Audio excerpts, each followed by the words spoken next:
Müslümanların yaptıklarına bakıldığı zaman İslam medeniyeti bir vakıf medeniyetidir denilebilir gerçekten.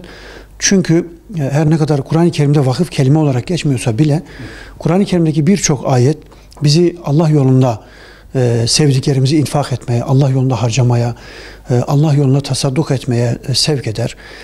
Düşkünlerin, fakirlerin, yardıma muhtaçların elinden tutmaya bizleri sevk eder.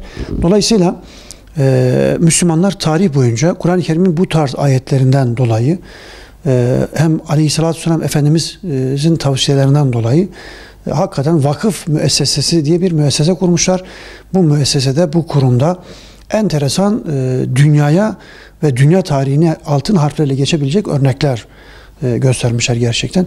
Mesela baktığınız zaman sahabe-i kiramın başta Hazreti Ebubekir, Hazreti Ömer, Hazreti Osman gibi sahabilerin her birisinin ayrı ayrı vakıflar var. Kimisi arazi vakfetmiş, kimisi bineklerini vakfetmiş, kimisi işte su kuyusu alarak ümmete vakfetmiş gibi. Hatta öyle bir şey vardı ki mesela öyle bir makalede okumuştum. Sahabe-i kiramda vakfetmeyen bir sahabi bulmak mümkün değil neredeyse.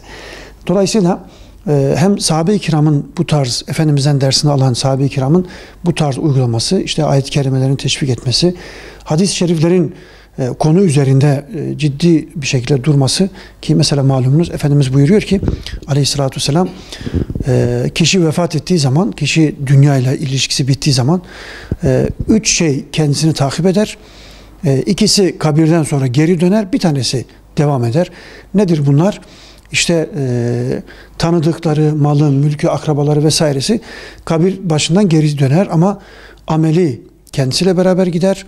3 şey kendisiyle beraber gider. Sadaka-i cariyesi, yetiştirmiş olduğu o evladı ve Allah'ın izniyle bu anlamda yapmış olduğu hayır, hasenat, ilim için bırakmış olduğu kitapları kendisiyle gider.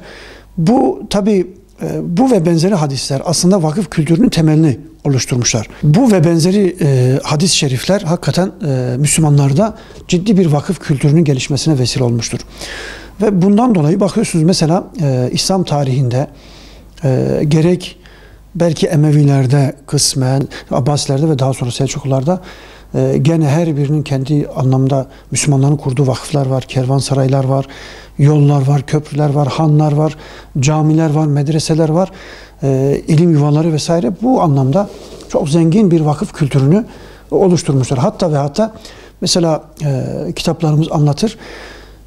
Yabani hayvanların mesela işte güvercindir, bu tarz hayvanların beslenebileceği yerler, vakıflar kurmuşlar. Hatta ayağı kırılmış, iş ve güçten kesilmiş atların, affedersiniz merkeplerin, binek hayvanlarının bakımlarının yapıldığı vakıflar kurulmuş. Buna benzer çok zengin bir vakıf kültürü Müslüman dünyasında, Müslümanlar arasında oluşmuş. Tabii gönül ister ki bu kültür, bu güzellik bugün yine devam etsin. Vakıf kültürünün temelini oluşturan temel şey de bir de sonsuz ahiret hayatına inanmaktır. Ya biz inanıyoruz ki elhamdülillah bugün burada işlediğimiz iyilikler, güzellikler burayla sınırlı kalmıyor. Bizi ahiret hayatımıza takip ediyor ve güzel bir şekilde biz onun sevabından oralarda istifade ediyoruz. Bu sonsuz hayata olan inancımızdan dolayı ki elhamdülillah biz bugün de Müslümanlar olarak ahirete inanıyoruz. Bu konuda hiçbir problemimiz yok. Bizi tekrar bu tür güzelliklere, iyiliklere, insanların hayrına, vakıf zaten bu demek, insanların hayrına, insanların menfaatine bir şeyi, bu yol olur, köprü olur, okul olur, cami olur, herhangi bir şey, bir arazi olur. Bunu vakfetmek ve insanların buradan istifadesini sağlamaktır. Bulunduğumuz şehir itibariyle gerçekten bu Gaziantep'te çok canlı bir ruhtur. Bu yardımlaşma kültürü. Burada iş sahiplerimiz gerçekten cami yapmada, okul yapmada, böyle hayır hizmetlerinde yarış halindedirler. Cenab-ı Hak hepsinin hayırlarını kabul eylesin inşallah. Tabii bu yeterli mi? Hiçbir şekilde yeterlidir diyemeyiz. Çünkü ümmetin bugün çok daha fazlasına ihtiyacı var. Vakıf kültürünün yaygınlaşmasına ihtiyacı var. Biraz daha kendi konu komşumuzun elinden tutmamıza ihtiyaç var. Yanı başımızda yanan bir ateş olan Gazze'deki ateşi hep beraber söndürmeye ihtiyaç var. Oradaki kardeşlerimizin yardımına koşmamıza ihtiyaç var.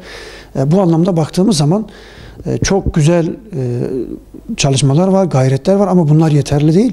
Sahada çok daha fazla olmamız gerektiğini düşünüyorum.